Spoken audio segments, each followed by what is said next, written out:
prenez un café plus fort qu'avant pour démarrer et le téléphone est dans votre main avant même que vous ne soyez debout. Vous croyez vous stimuler alors que pas du tout. Et vous le sentez déjà sans le nommer. Les victoires vous font moins d'effet. Le projet qui vous aurait électrisé il y a 5 ans vous laisse totalement sans le moindre effet. Et vous mettez ça sur le compte de l'âge ou de la réussite. Mais vous avez totalement tort. Ce que vous appelez votre moteur, votre envie de conquérir, de bâtir. Ce n'est pas un trait de caractère, c'est une molécule et c'est la dopamine. Elle obéit à des règles précises et surtout, elle se pilote. Et malheureusement, la plupart des dirigeants que j'accompagne la vident chaque matin, sans le savoir, avec les outils même qu'ils croient stimulants. Dans les 20 prochaines minutes, 3 choses. Tout d'abord, pourquoi plus vous vous stimulez le matin, moins votre moteur tient le reste de la journée. Ensuite, comment vos plus grosses victoires préparent vos pires passages à vide.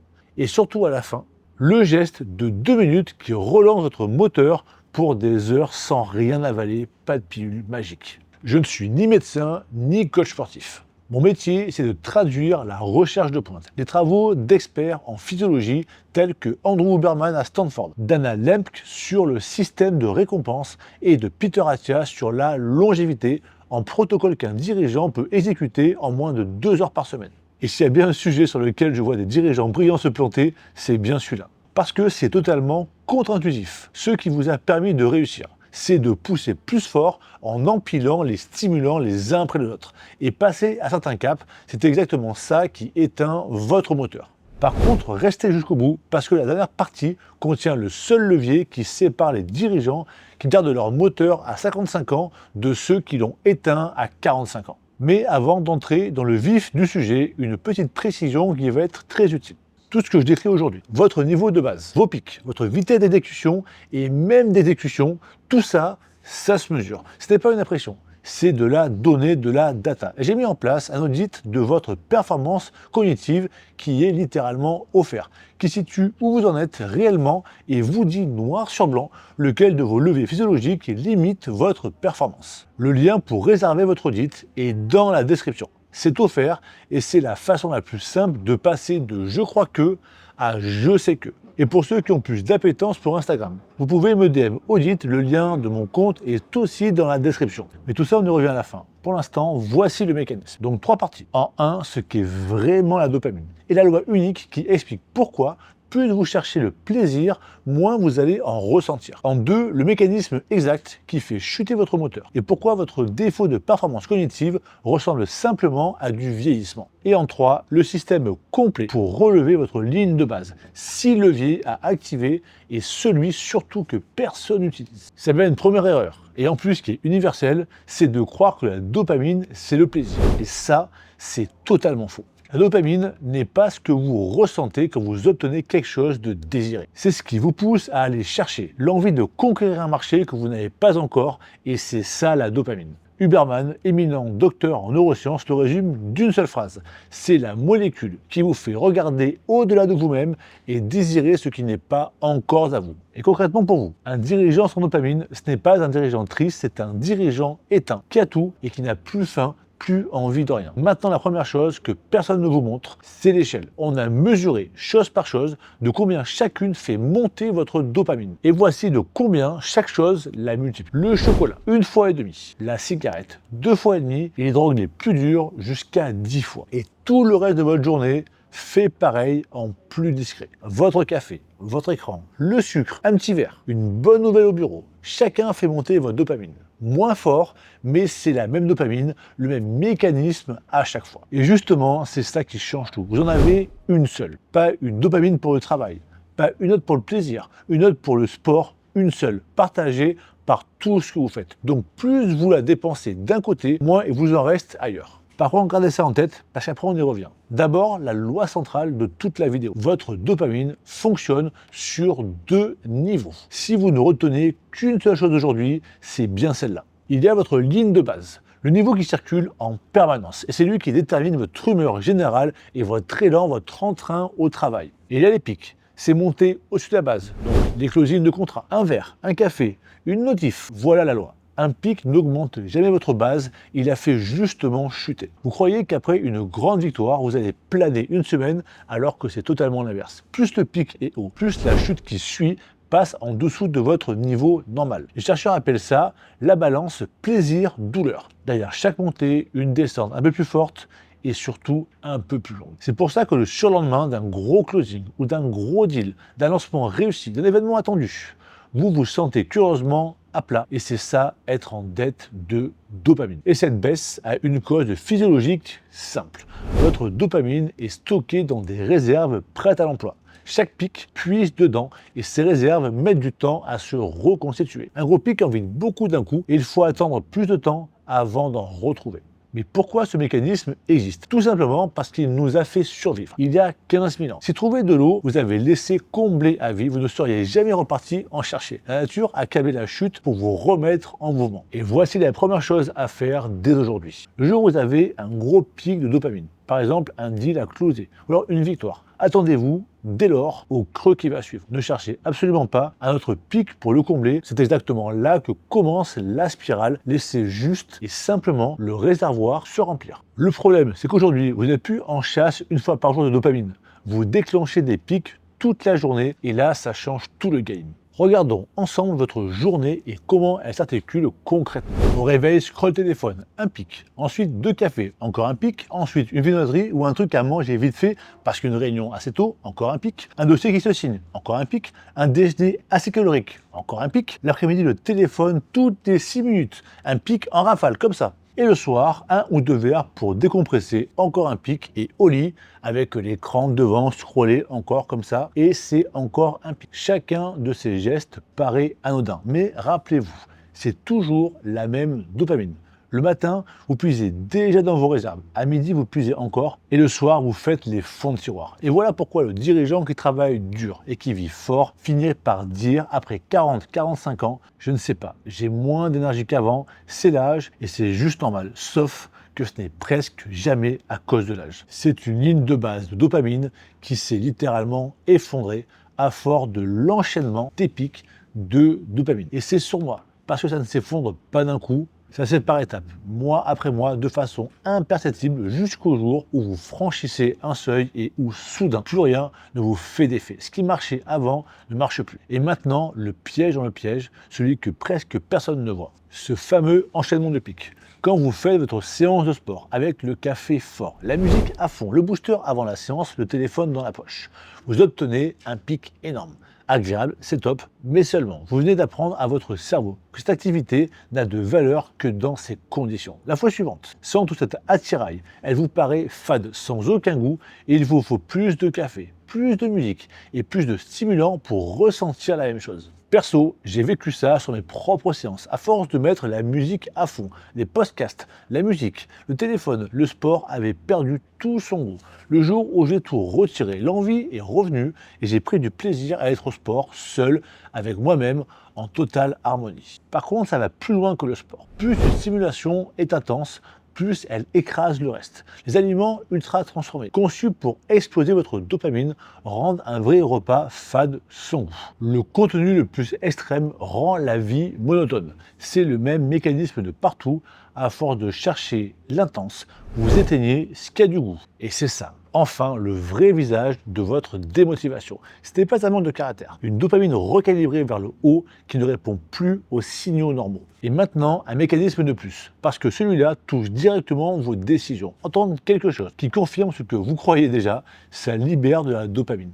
Avoir raison, c'est un peu comme chimiquement avoir un shot de dopamine. C'est pour ça qu'on s'entoure, sans même le vouloir, de gens qui pensent comme nous. Parce que c'est agréable, au sens le plus littéral du terme, d'entendre qu'on a toujours raison. Pour un dirigeant, c'est un angle mort qui est redoutable, car votre cerveau vous récompense de ne pas être contredit.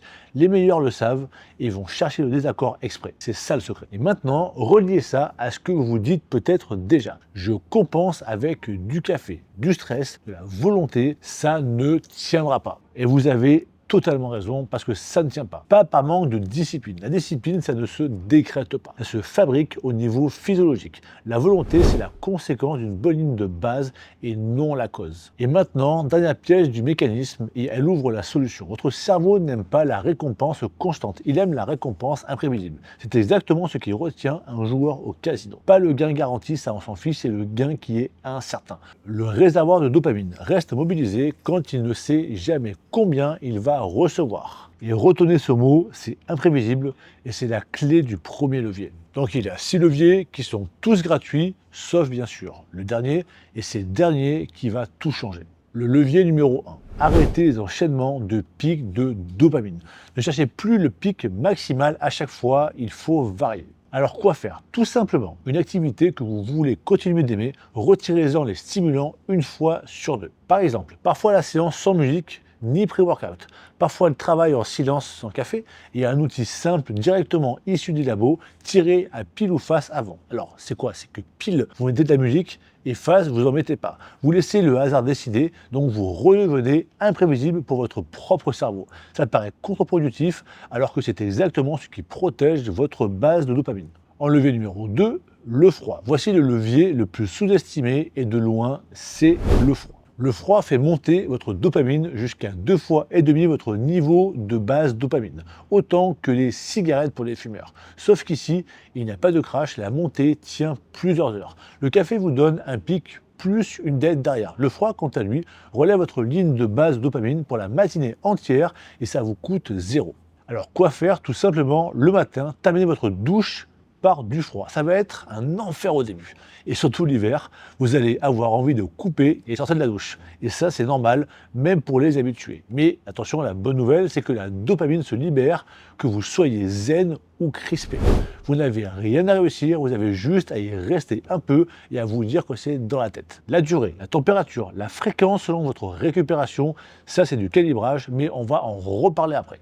Levier numéro 3, la lumière et la nuit, qui sont deux gestes opposés qui protègent votre base de dopamine. Le matin, de la lumière, de la vraie lumière, dehors, dans l'heure qui suit le réveil. Elle cale toute votre chimie de la journée et surtout votre cycle circadien. Le soir, l'obscurité, tout simplement. Et là, un chiffre qui devrait vous arrêter, la lumière vive entre 22h et 4h du matin abaisse votre dopamine pour plusieurs jours, et j'ai bien dit plusieurs jours. Donc quoi faire là aussi? Méfiez-vous de la mélatonine en complément. Elle aide à s'endormir, ça bien sûr, on est bien d'accord, mais elle fait baisser surtout la dopamine derrière. Pour un dirigeant qui veut se réveiller dans des conditions optimales, ce n'est pas le bon outil, mais je le précise, ce n'est pas le bon outil au quotidien, on peut le prendre de manière ponctuelle. Le numéro 4, la restriction stratégique. Alors c'est contre-intuitif, mais par contre c'est très puissant.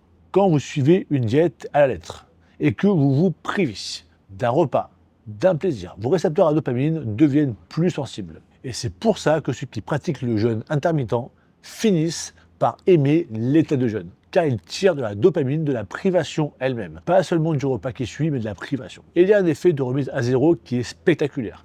Coupez les aliments ultra transformés pendant au moins 2 jours, juste 2 jours pour tester. Et un vrai repas simple vous redevient délicieux et à ce moment-là, votre seuil de plaisir se fait un reset. Alors quoi faire? Introduisez une fenêtre de restriction. C'est un reset qui est court, des aliments conçus pour vous surstimuler. Le format précis, adapté à votre vie sociale et à votre métabolisme, ça se règle ça ensemble. Levier numéro 5, le levier maître, la dopamine de l'effort. Une étude devenue un grand classique menée à Stanford. On prend des enfants qui dessinent par plaisir. Écoutez bien ça. On se met à les récompenser pour chaque dessin, puis après, on arrête la récompense. Selon vous, c'est quoi le résultat? Alors tout simplement, ils dessinent moins qu'avant, car la récompense a tué le plaisir intrinsèque de l'activité. C'est comme ouf. Mais c'est ce qui se passe quand vous travaillez uniquement pour le trophée, quand vous travaillez uniquement pour la victoire. Signez des marchés ou des contrats. Le chiffre d'affaires, un bel exit, vous dissociez la dopamine de l'effort.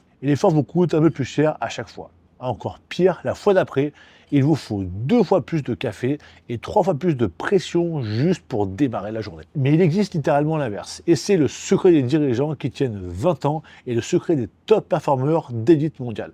Vous pouvez apprendre à votre cerveau à libérer de la dopamine pendant l'effort lui-même, à l'instant le plus dur, celui où c'est vraiment difficile, où il y a de la résistance. Et vous vous dites c'est dur, et c'est précisément pour ça que ça me renforce. À ce stade-là, je le fais par choix, c'est mon choix à moi. Et ça, il faut le répéter assez souvent. Ce recadrage attache la récompense au travail et non au résultat. Et c'est là que ça devient un réflexe sur tous les angles. C'est tout simplement de l'analogie de l'athlète. Le sportif de haut niveau n'aime pas seulement gagner, il a appris à tirer de la force de la séance elle-même.